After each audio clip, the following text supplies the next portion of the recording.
1 is black. My therapist suggested this activity, which I think is a waste of time. I'm not really very artistic. Allie was. I was surprised by how well she could color, for her age, I mean. She didn't just scribble. She chose her colors carefully. She stayed in the lines. She even shaded sometimes. She wasn't a savant, but her pictures were better than other 4-year-old kids. Oh, how I loved her pictures. Making this picture of my own is neither creative nor productive, but I must admit it is oddly satisfying. And it gives me something to do in church when I don't want to talk to the people sitting next to me. I look like I'm focused and they leave me alone, and when I hear someone in class share a myopic story about how they prayed and God helped them find their car keys, I just search for another 1 and keep my head down. Color in the circle or the rectangle or the triangle. Find the next segment. Try not to think about a loving, all-seeing, all-knowing God who would descend from his throne divine to help someone find their car keys, but allow my preschooler to suffer and die from an incurable childhood cancer. 1 is black. It outlines everything. I do 1 first. I think of her at the strangest moments, like when I'm filling a bag of oatmeal from the bulk bin dispenser, and I remember her at age 2, slipping away from me at Kroger and making her way to that same aisle which must have looked like a free candy dispensary. When I found her, she was full of chocolate-covered raisins and peach rings. I was full of embarrassment and confusion over the predicament, so I just hoisted her atop my pregnant belly, handed a confused cashier a 20, and left. The memory is so real and vivid that I turned to the shopping cart to retell it to her, and I remember she's gone. There's just the one sister now, alone, mitten without a mate, sitting in the cart, staring toward the school supplies and nibbling a thumbnail nervously. I don't tell her the story. We don't talk about Allie much, even though my therapist says we should. 2 is brown. It brings to life the little doe sitting in the forest, only it leaves behind the white spots and underbelly. 2 is the dirt beneath the grass. 2 are the trees. Kendra is at the dentist. She's gotten 4 fillings in the past month, but one of them just won't stay in. Dentist said something about tight contacts, small mouth, I don't know. All I know is a few hours after she gets home, the thing is popped right out again. I made Darren take her. I can't go to the dentist anymore. I can't stand to see the scrubs and the implements. No amount of color by number can soothe that anxiety. Meanwhile, I'm staring at the dining room table, hoping a fully prepared meal might miraculously appear there. 2 years ago, it seemed this table was, indeed, a purveyor of magically prepared meals. It was covered with homemade bread, cookies, and mostly casseroles. My mother-in-law stacked those in the fridge and put whatever was closest at hand into the oven at 350 degrees.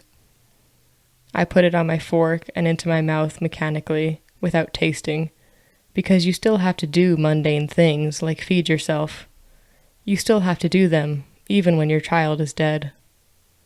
You still have to feed yourself and your family years later, too.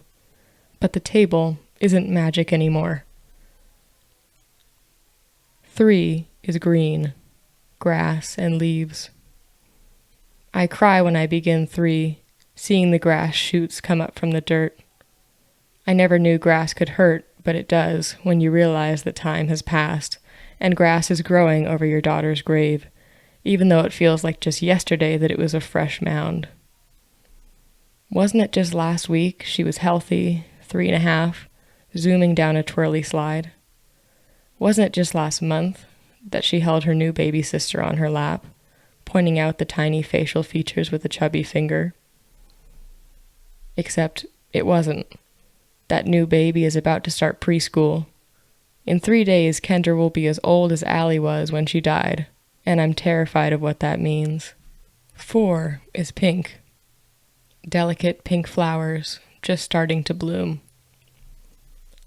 What happens when your youngest child grows older than your oldest child? There's no answer in a parenting book for that question.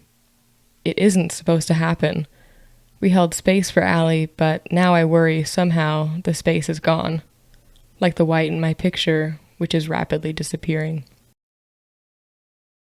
People assume, without asking, that Kendra is an only child.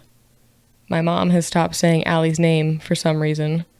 She's just disappearing, and I wonder whether she left a trace in the world.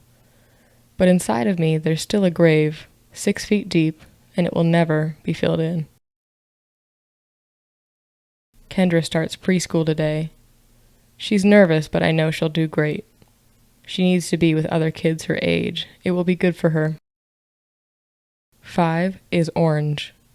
It highlights the undersides of the leaves, orange tulips. I sit on the floor in the girls' room coloring, imagining that Kendra is probably coloring too. I am obsolete, an adult who spends her hours shading in shapes, following a prescribed pattern to make mass-produced art. I'm a 30-year-old empty nester, a geriatric. Only that can't be true because I have a 4-year-old. 2 of them, actually. My therapist says I should think about getting a job. I want to tell her I have my hands full, but that would be a lie. I wish I had my hands full. Instead, I spend my precious alone hours wishing I wasn't alone. I color. I long to be needed, even if that need is to hold my baby girl's hair while she vomits bile again and again. To stay awake all night because she can only fall asleep sitting on my lap. To watch her breathing get slower and slower because I was the one who pushed her into this world, and I needed to be the one to hold her hand when she was pulled out. 6 is yellow. The last color. It's mostly sunshine. It was sunny the day we buried Allie. The preacher said some BS about it being Allie smiling down on us, but I couldn't believe it. It just felt cruel that good weather still existed. That the sun could shine down and warm me, but its warmth would never again reach her because she was too far underground to feel it. She was cold. She would always be cold. But, and I know it's really trite to say this, the sun kept coming up. The earth kept spinning even though my beautiful, artistic, vivacious daughter was no longer in it. And the sun keeps coming up, and soon I will have lived more revolutions on earth since she left than I did while she was here. And entertaining that thought is like touching a hot stove, and I can't do it. I don't want to finish. I want to leave these white spaces, glaringly obvious, to show that we aren't complete without her, that we never will be. So I leave the 6 blank.